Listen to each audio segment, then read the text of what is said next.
Chers amis, bonjour. C'est un salon de l'agriculture qui est tout à fait extraordinaire et c'est pour ça qu'il me semble important d'en retirer la substantifique moelle, parce que en fait de compte il est tellement présent sur les médias ce salon que ce que l'on voit est tellement extraordinaire qu'il est difficile d'en retirer la substantifique moelle. Jamais nous avons eu un salon d'agriculture comme celui-là. Quelles sont les raisons ? Parce que les agriculteurs souffrent. Les agriculteurs souffrent, mais ils souffraient déjà avant. Donc la souffrance des agriculteurs n'est pas l'explication à l'explosion de colère que nous avons au salon. Il y a de multiples raisons. D'abord, il y a une raison de fond. Les agriculteurs sont trahis depuis 40 ans et à force, ils finissent par s'en rendre compte. Mais il y a aussi autre chose. Il y a, je crois que c'est le résultat du jeunisme de Macron. Macron est aux affaires depuis 10 ans, puisqu'il est rentré sous Hollande, et ça a été la promotion de quelqu'un qui était totalement hors du monde politique et qui arrivait dans un fauteuil à des postes de très très haute responsabilité, et il y est arrivé avec une légèreté, un mépris des citoyens et de la fonction qu'il exerçait, qui ne s'est pas arrêté. Nous l'avons eu constamment avec des effets dramatiques. Nous aurons tous toujours en mémoire le quoi qu'il en coûte. C'est l'argent public. Donc on peut le gaspiller, on peut le jeter par les fenêtres, le distribuer aux amis et en faire n'importe quoi.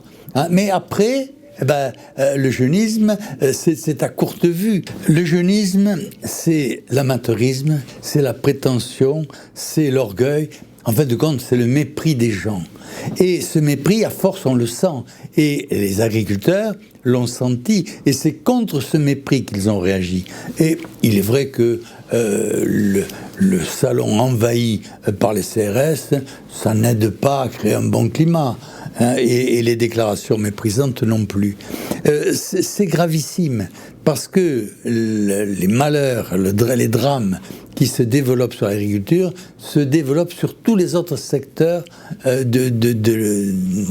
qui font la richesse du pays.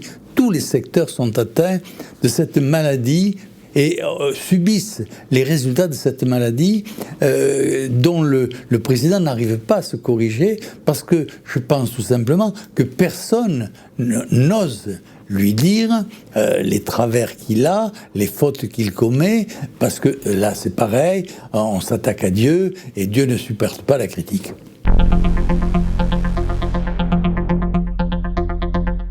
Oui, Jordan Bardella bénéficie incontestablement de la vague anti-Macron qui est en train de submerger le pays. C'est très net, le système travaille à cela. Le système travaille à la promotion de Bardella, et quand le système travaille pour promouvoir quelqu'un, c'est que ce quelqu'un va continuer le service du système, puisque le système est là pour cela.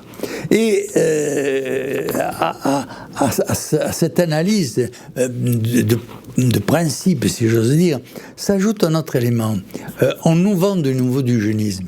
Bardella, peut-être encore plus que Macron, porte les défauts du jeunisme, ceux que j'ai énumérés tout à l'heure. Il est très... Il n'y a pas de sentiment, on ne voit pas de sentiment dans ce garçon. C'est la froideur, c'est l'efficacité, il est très efficace. On récite les leçons que l'on doit réciter avec beaucoup de brio, mais il n'y a pas d'amour derrière. Or, on ne peut travailler utilement pour le pays que si on aime la France, si on aime les Français, si on aime les gens. Si on n'aime pas les gens, on les prend et on les méprise.